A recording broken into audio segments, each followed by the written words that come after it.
ওই আজকে তো পয়লা বৈশাখ, চলো না তুমি আর আমি কোনখান থেকে ঘুরাই। না গো, আমি যেতাম না গরমের মধ্যে কোনো ঘুরতাম ঘুরতাম। আরে হগল সময় তুমি এটা করো, একটা কথা জানো নি, বছরের প্রথম দিন যেমনি কাটাইবা সারাটা বছর এমনি কাটবো।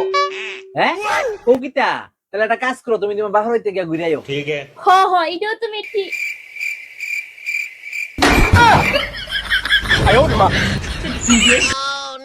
আরে এমনি খুশি এমনি এমনি। আমার লোক আছে না বেশি সালাক কি তুমি কইরো না, কই দিলাম বুঝছো, আমি তোমার সব সালাকা কিন্তু ধরতাম পারি বুঝছো, আমার লোক বেশি সালাকি একদম না। আর তাছাড়া আমি বাপের বাড়ি যাইতাম না, আজকে আমার মা আইতাছে। উমা, বৈশাখ মাস নাই তুই কাল বৈশাখী কইতে উদয় হইতাছে। এমন দেখছি তুমি আমার মার একদম সহ্য করতে পারো না, আজকে মাছ মাংস যা রাঁধছি সব দিলাই ফালামো আমি আজকে দেই না। খাবার নি খাও। আরে কেরে যে আমি ওষুধ কথা কইতাম গেলাম, ইস রে।